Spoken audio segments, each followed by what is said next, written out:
പല പല അതുപോലെ തന്നെയാണ് അവിടെ അപ്ലോഡ് ചെയ്യുന്നത്. ക്യാമറ എന്ന് വെച്ച് കഴിഞ്ഞാൽ ഇവർക്ക് എഡിറ്റ് ചെയ്യാൻ വേണ്ടിയിട്ടാണ്. ഇങ്ങനെ എങ്ങനെയാണ് ഇൻറ്റർഫിയറൻസ് ക്രിയേറ്റ് ചെയ്യുക, എന്നിട്ട് നമ്മുടെ വൈഫൈ ആക്കി ഓഫ്ലൈൻ ആക്കി നമ്മുടെ ക്യാമറ ഓഫ് ആക്കുക, റെക്കോർഡിങ് ഇല്ലാതാക്കുക. ഞാൻ ഇവിടെയാണ്, ഞാൻ അമ്മയുടെ കൂടെയാണുള്ളത്, ഞാൻ എനിക്ക് യൂട്യൂബ് ചാനലും ഇതുകൊണ്ട് ഞാൻ എവിടെയാണെന്നും എല്ലാം ഉള്ളത് ഞാൻ റെക്കോർഡ് ചെയ്ത് വെക്കുന്നുണ്ട്, നമ്മൾ സേവ് ചെയ്യുന്നുണ്ട്. ഇതുപോലെ നമ്മളെ ചുമ്മാതെ ടാർഗറ്റ് ചെയ്ത് പല രീതി അതുപോലെ നമുക്ക് ചെറിയ യൂസ് എന്ന് പറയുന്ന സാധനം അറിയാം, ഡയറക്റ്റഡ് എനർജി വെപ്പൺ എന്ന് പറയുന്ന ഒരു സാധനമുണ്ട്, അറിയാമോ? യൂസ് അറിയാമോ? അത് വെച്ച് കഴിഞ്ഞാൽ നമുക്ക് ഈ മൊബൈലിനകത്തൊരു ആപ്പ് കിട്ടുന്നുണ്ട്. അത് ഈ ലേസർ ഉപയോഗിക്കുക, നമ്മുടെ മുഖം കളയുക, നമ്മുടെ മുഖത്തോടെ കാണിക്കുക, നമ്മുടെ ഭയങ്കര തന്നെയോ പോയി ഗ്യാസ് കഴിക്കുക. നമ്മൾക്ക് ഇപ്പൊ ഈ വൈകിയ ഓട്ടോ പോയാൽ നമ്മളെവിടെ നിന്നാലും നമ്മുടെ മുഖിനകത്തോട്ട് ഈ മണ്ണെണ്ണയുടെ നാട്ടിലെത്തുക ഭയങ്കര ചല്ലി വെക്കും. മഴകൾ എന്തോ ഇതുണ്ട് ഇതിലുള്ള കരകളൊക്കെ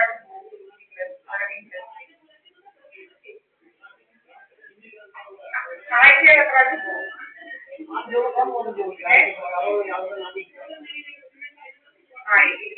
ഇവിടെ ഒന്നും ആർക്കും ഇവിടെ ഇങ്ങനെ ഇതാക്കുക, പലതും ചെയ്യുക. എനിക്കറിയില്ല ഇങ്ങനെയുള്ള ഇതൊക്കെ എന്താണെന്നുള്ളത്. ക്യാമറ ഓഫ് ആയിട്ട് അതുപോലെ എന്റെ ലാപ്പിന്റെ ലൊക്കേഷൻ ആയിട്ട് ഇരുന്നാലും ലാപ്പിന്റെ ലൊക്കേഷൻ നെടുമങ്ങാട് കൊല്ലം അതൊക്കെ നമ്മൾ എഴുതുന്നുണ്ട്, കൊടുക്കാനാണ്. ഇത് കുറെ ആൾക്കാർ ഇങ്ങനെ അതുപോലെ അതിങ്ങനെ നമ്മളെ വെച്ച് ടാർഗറ്റ് ചെയ്യുന്നതുപോലെ എന്റെ ഞാൻ കൊടുത്ത വിസയ്ക്ക് വർക്ക് വിസയ്ക്ക് കൊടുത്ത സാധനം അവർ വിസിറ്റർ വിസ കൊടുത്തിട്ട് വന്നിട്ട് റിജക്ട് ആക്കും. ഉള്ളത് ക്രൈറ്റീരിയ ഉണ്ട്, ഇന്നൊക്കെ ക്രൈറ്റീരിയ മീറ്റ് ചെയ്യണം, അതൊന്നും നമ്മളോട് പറഞ്ഞിട്ടില്ല. ഇതൊന്നും പറയാതെ എന്നിട്ടും എംബസി കൊടുക്കുക. കാരണം ഞാൻ ഇതാണ്, എനിക്ക് ടൈപ്പിംഗ് അറിയാൻ വളരെ, ഞാൻ MBA കഴിഞ്ഞതാണ്, അതെല്ലാം അതുകൊണ്ട് അവര് ഇത് തന്നെ 50,000 അറിയിച്ച് കൊടുക്കുമ്പോൾ തന്നെ അവര് ചാനൽ ലോയേഴ്സിനെ കൊണ്ട് ഇതാക്കും നമ്മൾ എലിജിബിളാണോ. അപ്പൊ എലിജിബിൾ ആയതുകൊണ്ടാണ് ഫർദർ പ്രൊസീഡ് ചെയ്തിട്ടുണ്ടായത്. അങ്ങനെ എലിജിബിളാണെന്ന് അറിഞ്ഞുകൊണ്ട് ഫർദർ പ്രൊസീഡ് ചെയ്തിട്ട് എനിക്ക് ഇതും പറഞ്ഞതാണ്, എന്താ ഓഫർ ലെറ്റർ വരെ വന്നതാണ്. എന്റെ ഇമ്പോർട്ടല്ല ഓഫർ ലെറ്റർ വരെ വന്നിട്ട് എന്തൊക്കെ റിമാൻഡ് ചെയ്തിട്ട് ഇതിനകത്തുള്ളവർ ഈ ഫാമിലിയിലുള്ളവർ തന്നെയാണുള്ളത്. മനസ്സിലായോ? അമ്മ വീട്ടുകാരെ എനിക്കെതിരായിട്ട് അച്ഛൻ വീട്ടുകാരും ഉണ്ട്.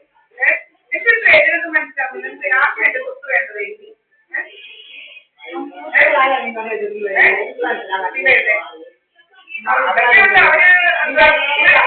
ഇവിടെ രാജമുച്ചി നിങ്ങളുടെ വീട്ടിലാരെങ്കിലും 2 ദിവസം ഇല്ലെങ്കിൽ നിങ്ങളുടെ വീട്ടുകൊണ്ട് ആരെങ്കിലും കുട്ടിപ്പൊളിച്ച് പോലീസിനെ കൊണ്ട് അകത്ത് ആഴ്ച പൊളിച്ചകത്ത് കയറുമോ? കയറാനുള്ള വകുപ്പ് വല്ലതും ഉണ്ടോ? എനിക്ക് പറയാം.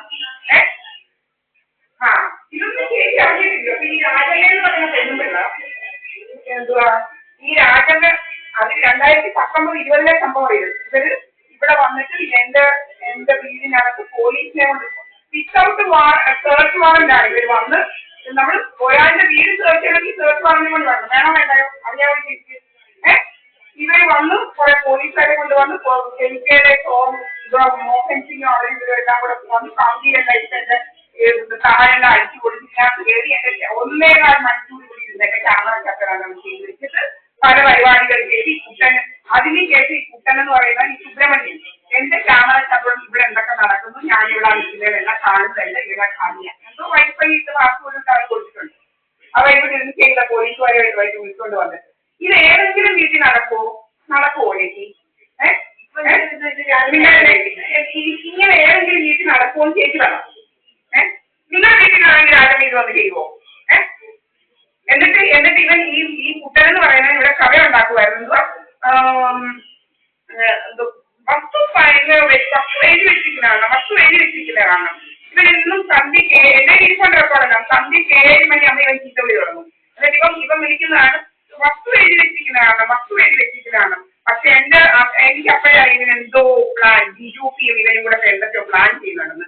ഇവനെന്ന് ഞാൻ എന്റെ വസ്തുവിന്റെ പ്രോപ്പർട്ടിയുടെ ഡോക്യുമെന്റ്സ് എല്ലാം കൊണ്ടുവന്ന് ഞാൻ നാളെ എനിക്ക് കോടതി വെച്ചു കഴിഞ്ഞപ്പം ഇവരെന്ത് ചെയ്തെന്ന് വെച്ചാൽ ഇത് എന്തോ ഇവിടെ ഉള്ള ഒരു സത്യം എന്ന് പറയുന്നത് ഇവൻ ദീപം ചീത്ത വിളിക്കുക വന്നിട്ട് അപ്പൊ ഞാൻ എന്നെ കൊല്ലണം, ഓരോരുത്തർക്ക് കൊല്ലണം, എന്റെ വസ്തു എടുക്കണം അവന്റെ രീതിയിൽ ഇവിടെ ഒരു കൊലപാതകം ഉണ്ടായിരുന്നു. അവന് പഴവോട് ഇടയ്ക്കിടയ്ക്ക് ഇറങ്ങുക, അവരിവിടെയൊക്കെ നടക്കുക, ചില ദിവസം കറണ്ട് കളയുക, എന്നിട്ട് ഇവന്മാരെല്ലാം കൂടി ഇങ്ങനെ കൂടാലോചനയായിട്ട് വീണ്ടും മുന്നിലൊക്കെ വന്ന് ഇത് ചെയ്യുക. ഇതൊക്കെ കണ്ടാൽ നമുക്ക് മനസ്സിലാവും ഓരോന്ന് ചെയ്യുന്നത്. അപ്പൊ ഞാൻ എഴുതി വെച്ച് ഇന്ന ആൾക്കാർ എനിക്കെതിരെ ചെയ്യുന്നു, എന്റെ ജീവനും സ്വത്തിനും എന്തെങ്കിലും പറ്റി ഇവന്മാരാണെന്ന് എഴുതിയാൽ പിന്നെ പോലീസ് കേസെടുക്കത്തില്ല, പോലീസിനെ വിളിച്ചെടുക്കത്തില്ല. എന്റെ വീടിന്റെ സ്ഥിരം മുന്നിൽ ഓരോരുത്തർ വരിക, എന്റെ ഗേറ്റ് പിടിച്ചുകൊണ്ട് നിൽക്കുക, ഗേറ്റിൽ തുറന്ന് അകത്ത് വരിക, പിന്നെ എന്റെ പേര് ഹെൽമെറ്റ് വെച്ചുകൊണ്ട് വന്ന് ഹെൽമെറ്റും അന്ന് മാസ്കും ഒക്കെ വെച്ചുകൊണ്ട് വന്നിട്ട് കല്ലെറിയുക, എന്റെ ചെടിച്ചെടി അടിച്ചു കൊടുത്തില്ല. ഇതിനെല്ലാം എന്നെ ഇരിക്കൊണ്ടില്ല. ഇതൊക്കെ ചെയ്താൽ എഴുതി വെക്കോ ഇല്ലയോ ചേച്ചാ?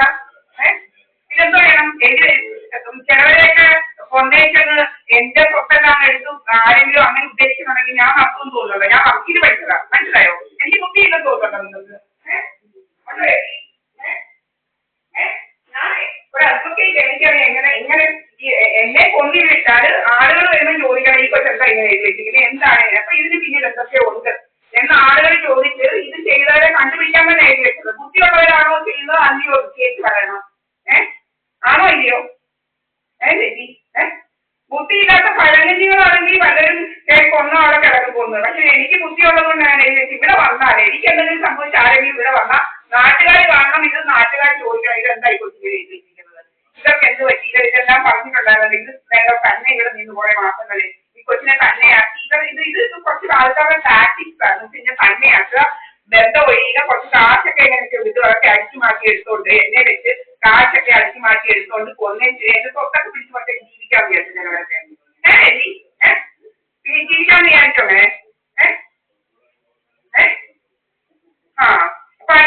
അല്ല ഞാൻ പറയാം, പണ്ട് എന്റെ കല്യാണം കഴിഞ്ഞ സമയത്ത് ചേച്ചിയൊക്കെ അറിയാവുന്നൊന്നും ആയിട്ടില്ല. അന്ന് നമ്മള് ഇത്ര വലിയ മെച്യൂരിറ്റി ഒന്നും ഇല്ല. നമ്മള് കൊച്ചു പിള്ളേരെ LLB പഠിച്ചിട്ട് ഇറങ്ങിയതേ ഉള്ളൂ. മാസങ്ങൾ 2-3 മാസം കഴിഞ്ഞപ്പോഴേ 7 മാസം കഴിഞ്ഞപ്പോഴേ ഇവനെ ഇതാക്കിയതാ. ഇവനെ എന്റെ തോളെ കുറെ ആൾക്കാർ ചേർന്ന് കെട്ടിവെച്ചതാ. ഞാൻ ഈ കല്യാണം കഴിഞ്ഞ് പന്തളത്ത് വന്നു കഴിഞ്ഞപ്പം അവിടെ ഒരു കൊച്ചുണ്ണൂങ്ങിയുടെ വീടിന്റെ അവിടെ ചെന്നപ്പോ ഈ കൊച്ചുണ്ണൂങ്ങി എന്റെ അടുത്ത് പറയുക അനിയത്തി കയറി മണ്ഡപത്തിൽ ഇരുന്നേനേട്ടോന്ന്. അതിന്റെ അർത്ഥം എന്താ ചേച്ചി? അതെനിക്കറിയത്തില്ല. അനിയത്തി കയറി മണ്ഡപത്തിൽ ഇരുന്നേനേല്ലോന്ന് എന്തുവാ അതിന്റെ അർത്ഥം എന്തുവാ?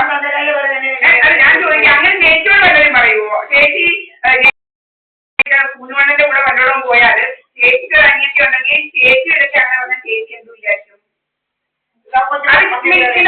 ചേച്ചിക്ക് ഇഷ്ടപ്പെടുവോ? അതോ അതിനകത്ത് എന്തെങ്കിലും ദുരുദ്ദേശത്തിന് അല്ലാതെ ആരെങ്കിലും പറയുവോ? ചുമ്മാ ഒരാളെന്ന് പറയുവോ? അമ്മ മിണ്ടാതെ ഞാൻ പറയുമോ ഇല്ലയോ?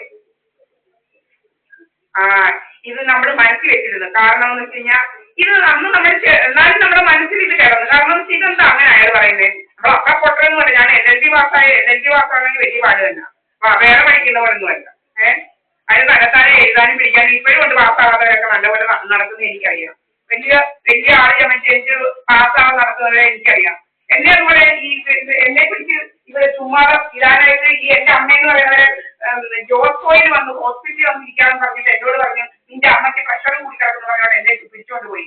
പിടിച്ചോണ്ട് പോയിട്ട് അവിടെ ചെന്ന് ഞാൻ ചെല്ലുമ്പോ എന്റെ അമ്മയ്ക്ക് പ്രഷറൊന്നും ഇല്ലാതെ അഡ്മിറ്റ് ആവാൻ അവിടെ റിസപ്ഷനിൽ ഒരു കസേരയിൽ ഇരിക്കുന്നത്. എന്നിട്ട് പിന്നെ എനിക്കൊന്നും ഓർമ്മയില്ല. പിന്നെ എണീക്കുന്നത് ഹോസ്പിറ്റലിലെ ബെഡേന്നാ. എന്താ ഇതൊക്കെ? ഇതെവിടെ നടക്കും? ഇവരെന്ത് ഈ ഉണ്ടായിട്ട് കൊണ്ട് എന്റെ പുറകെ നടക്കേണ്ട കാര്യം ഇവന്? ഇവരാണ് കോടതി വഴി, ഫാമിലി കോടതി വഴി ബന്ധം വഴി. ഇവൻ ഇനി ആരാ ഇവന്? ഇനി ഞാൻ ഒരു പാർട്ട്ണറെ കണ്ടുവച്ചിട്ടുണ്ട്, രാജസ്ഥാൻകാരനാണ്. അവൻ ഇങ്ങനെ വരും, എന്റെ കൂടെ ജീവിക്കുകയും ചെയ്യും. ഏതവർക്ക് ഏതവനോ തടയേണ്ടത് എനിക്കൊന്ന് അറിയണം. ഏതവർക്ക് ഏതവനോ തടയേണ്ടത് എനിക്കൊന്ന് അറിയണം. വടക്കേല് അവന് ഏറ്റവും വലിയ രോഗം. അവൻ ആരാ എന്റെ? വടക്കേലെ സുബ്രഹ്മണ്യൻ എവിടുന്നോ വന്ന് ഒരുത്തിയെ അവിടുന്ന് വന്ന് കെട്ടി അവന് കൽപ്പകവതി എന്ന് പറയുന്ന ഒരാളെ കെട്ടിയെന്ന് പറഞ്ഞാൽ ഇവിടെ വയ്ക്കാൻ വരുവോള്? അവന് ഇവിടെ വയ്ക്കുവോ? വരിക്കുവോ? ചേച്ചിക്ക് പോയി എന്തുവാ ചേച്ചിയുടെ അയലത്തെ വീട് ഭരിക്കാനുള്ള അവകാശപ്പെട്ടവരായിരുന്നു തന്നിട്ടുണ്ടോ? ഉണ്ടോ ചേച്ചി? ഉണ്ടോ? എവിടെയെങ്കിലും തന്നിട്ടുണ്ടോ? അല്ലെ രാജേഷ് വന്ന് ചേച്ചിയുടെ വീട് ഭരിക്കാൻ പറ്റുമോ ബന്ധുക്കളാന്ന് പറഞ്ഞുകൊണ്ട്? അവര് പറയുന്നതല്ല ചേച്ചി കേൾക്കണമെന്ന് പറഞ്ഞാൽ അത് നടക്കുവോ? എവിടെങ്കിലും നടക്കുവോ? നടക്കുവോ? നടക്കത്തില്ലയോ? ചേച്ചി പറ. നടക്കത്തില്ല. എന്നുവെച്ചാൽ അതിനൊന്നും ഉള്ള അവകാശമൊന്നും ഒരാളില്ല. അതിന് ഇവിടെ കുറെ ഒരു സദാനന്ദം കിട്ടി കുറേ ഉണ്ട്. ഇവിടെ എന്റെ ഇരിപ്പുണ്ട്. എന്തുവാ ഇപ്പൊ കാണുന്ന സദാനന്ദ